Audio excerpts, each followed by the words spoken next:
Hello from the newsroom. The former Deputy First Minister of Northern Ireland, Martin McGuinness, has died. He was 66. Mr McGuinness was Sinn Féin's chief negotiator in the talks that led to the Good Friday Agreement, ending years of violence. He led the party into power sharing with the DUP in 2007.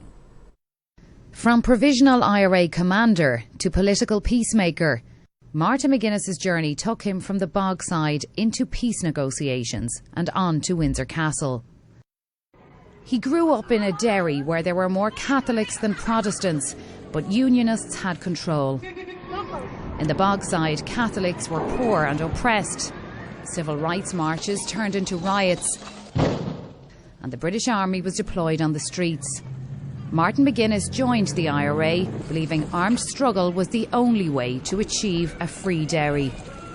When he was active on the streets of Derry, he was to be seen. You know, he wasn't a mysterious, invisible figure manipulating others.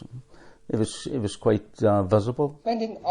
He quickly rose through the ranks of the Provisional IRA as their campaign of violence targeted Unionists and Catholics who didn't toe the line.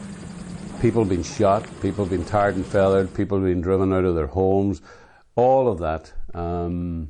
So it grew from perhaps an innocent, exciting uprising to something that went very, very vicious. Now, as the officer commanding the Derry part of the IRA provisional operation, can you say whether the bombing is likely to stop in the near future in response to any public demand? Well, we will always take into considerations the feelings of the people of Derry, and these feelings will be passed on to our GHQ in Dublin, you know.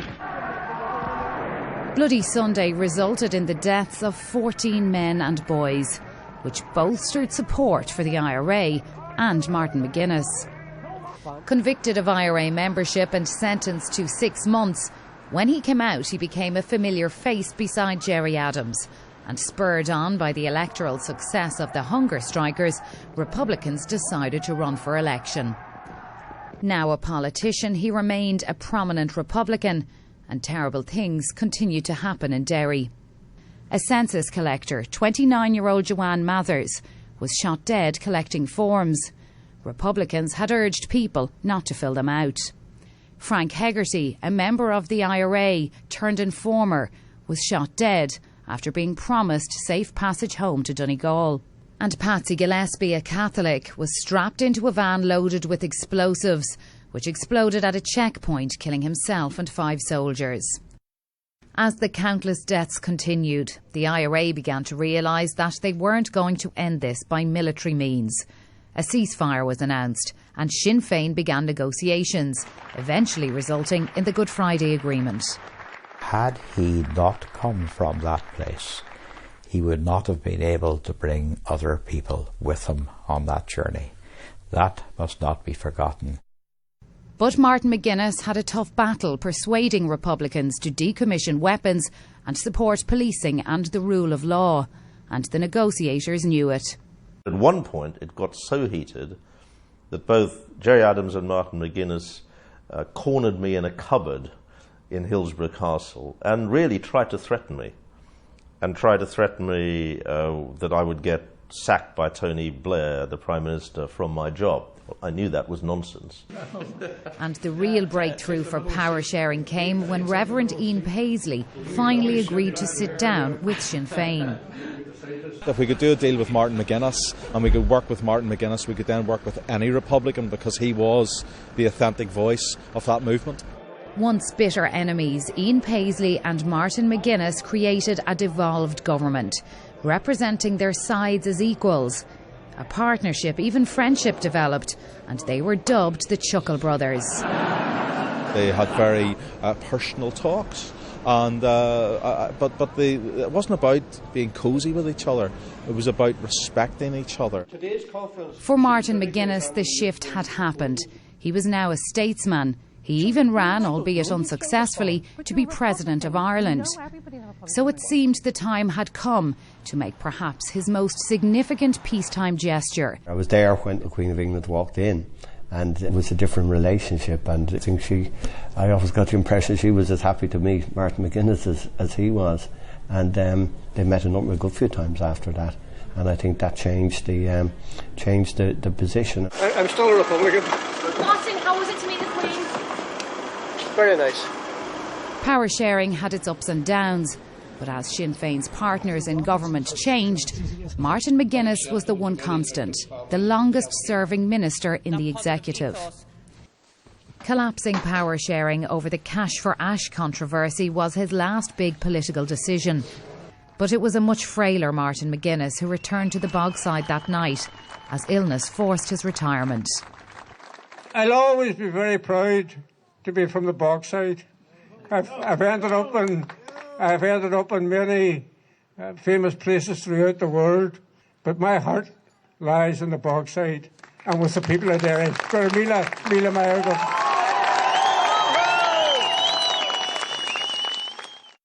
Martin McGuinness is survived by his wife Bernie and 4 children.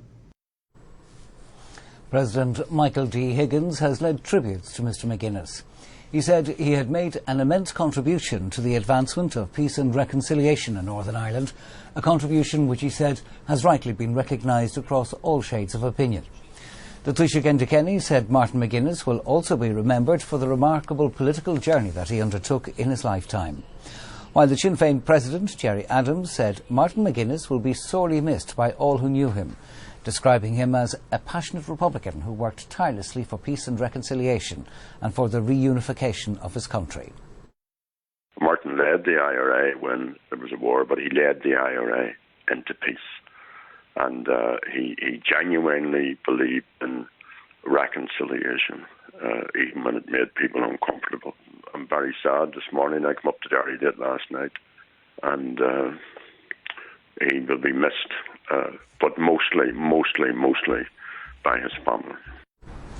The British Prime Minister, Theresa May, said Martin McGuinness played a defining role in leading the Republican movement away from violence, and he made an essential and an historic contribution to the extraordinary journey of Northern Ireland from conflict to peace. The DUP leader, Arlene Foster, has said that while history will record differing views and opinions on the role Martin McGuinness played throughout the recent and not-so-recent past, history will also show that his contribution to the political and peace process was significant. The former Taoiseach, Bertie Ahern, has said Ireland has lost a great leader. The former British Prime Minister, Tony Blair, said he would remember him with immense gratitude for the part he played in the peace process. Well, our Northern editor, Tommy Gorman, joins us now. Tommy, a life that included armed struggle, peace negotiations and political achievement.